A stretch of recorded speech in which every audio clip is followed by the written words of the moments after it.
Olá, segundo ano, tudo bem com vocês? Olha só, eu estou com muita saudade de vocês. Vocês sabem que eu os amo muito e eu falo muito isso em sala de aula, né? Então, o que nós vamos fazer agora? Como dia 18 de abril é o Dia Nacional do Livro Infantil, resolvi contar uma linda história para vocês. E é uma história que o título é Pedro e o Lobo. É uma história recontada por Ana e a ilustração é de Ana Fonseca e da editora FTD. E tem uma estrofe aqui, tá vendo? Com 4 versos. Vamos ver o que diz? Não se engane quem lhe ajuda. Pode ter mau resultado. Por mais cedo ou mais tarde, você pode ser enganado. O que será que tem nessa história? Vamos descobrir? Era uma vez um menino chamado Pedro. Todos os dias ele ia com suas ovelhas para o alto da montanha. É que ali a grama era muito verde e macia. Aí por isso que ele levava suas ovelhas para lá. Vendo? Pedro não sabia o que fazer enquanto as ovelhas pastavam. Tentava se distrair, procurava alguém para conversar, mas não encontrava nada nem ninguém. Seus dias eram sempre iguais.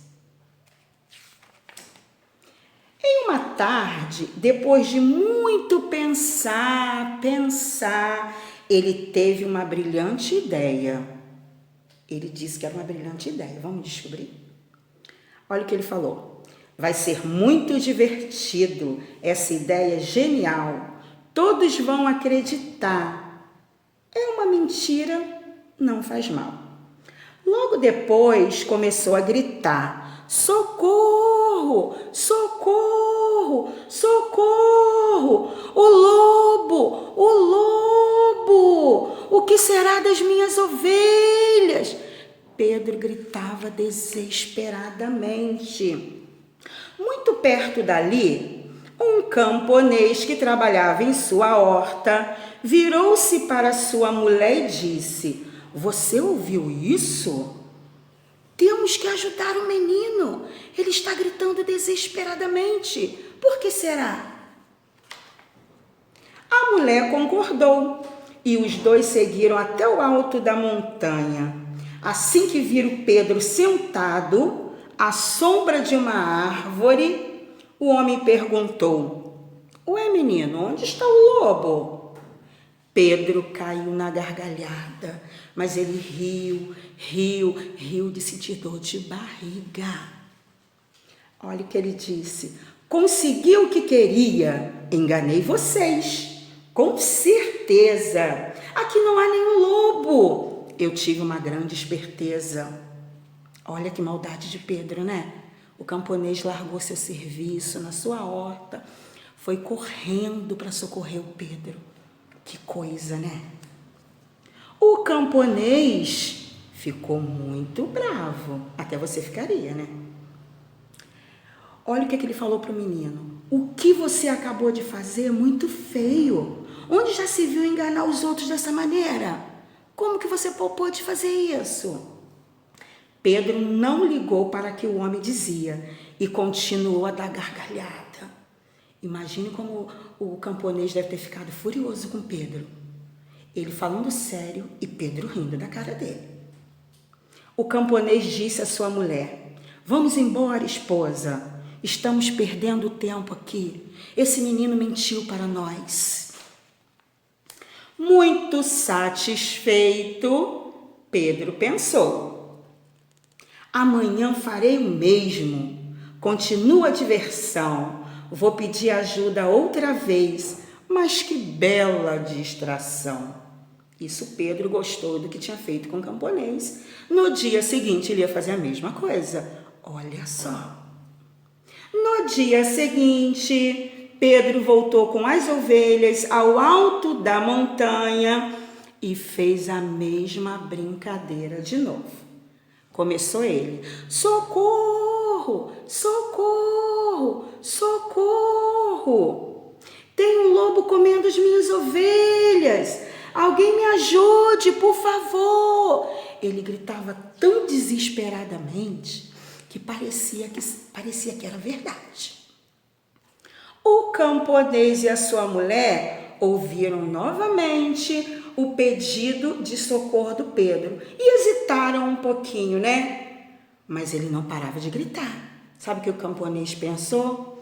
E deve ser verdade, porque ele não para de gritar. O lobo, ajudem-me, por favor. Então, decidiram ajudá-lo.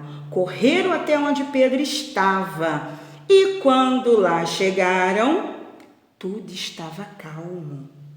Pedro voltou a rir e disse: enganei vocês de novo com a minha brincadeira. Só quero me distrair, sair dessa pasmaceira. Que coisa, né? Como que Pedro, pôde fazer isso? Furioso, o camponês não queria acreditar que isso tinha voltado a acontecer. Como que ele pôde cair de novo na mentira de Pedro? Ele chegou ao alto da montanha tão cansado, como ele demorou a atender o pedido de Pedro, ele teve que correr dessa vez para chegar mais rápido. Ele chegou muito cansado lá.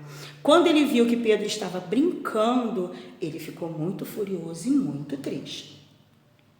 Olha o que ele disse para o menino: fique sabendo que não voltaremos mais aqui. Vai aprender que não se deve brincar com quem quer ajudar você. Mas Pedro ria e não ligou para o que o camponês dizia. Pedro só queria se divertir e ele estava gostando dessa brincadeira. E no dia seguinte ele pretendia fazer isso de novo. No dia seguinte, olha o que aconteceu. Pedro foi todo animado, levar suas ovelhas para o campo, imaginando fazer novamente a mesma brincadeira. No dia seguinte, para o azar de Pedro, ele foi surpreendido por um lobo. Com muito medo e preocupado com as suas ovelhas, ele começou a gritar: socorro! O lobo vai comer as minhas ovelhas! Socorro! Socorro! Socorro! Mas Pedro gritava e agora ele chorava. Pedro estava desesperado. Ao ouvir os gritos de Pedro, olha o que o camponês falou: desta vez ele não me engana. Eu não vou sair daqui. Tenho muito o que fazer, enquanto ele só rir e me engana. Pedro pensou o seguinte: quem vai me ajudar agora? O camponês não vai me ajudar, porque eu menti para ele e ele está pensando que é uma brincadeira. Pedro ficou tão desesperado, mas tão desesperado, porque ele sabia que ninguém iria ajudá-lo. Quanto ao Pedro, tudo parecia um pesadelo. Ele continuava a gritar e a pedir ajuda, mas não havia quem o socorresse. Ninguém aparecia para ajudar Pedro, ninguém. Decidiu afugentar o lobo, que foi embora, e Pedro disse aliviado: desta vez foi mesmo sério, mas ninguém veio acudir. Prometo que aprendi que é muito feio mentir. Então, essa linda história de Pedro e Lobo, ela nos mostra uma lição de vida muito importante: tomar cuidado com a mentira. Eu sei que vocês do segundo ano não mentem, né? Porque sabe o que acontece. Se vocês contarem uma mentira e contar constantemente, o que vai acontecer? No dia que vocês falarem a verdade, ninguém vai acreditar. Então, não mintam. Falem sempre a verdade, tá? E vocês sabem que Deus se agrada disso, né? Daqueles que falam a verdade sempre. E segundo ano, eu amo vocês, estou com muita saudade. E sei que brevemente retornaremos para as aulas, né? Para a sala de aula, para estarmos todos juntos novamente. Amo vocês. Beijinhos. Tchau.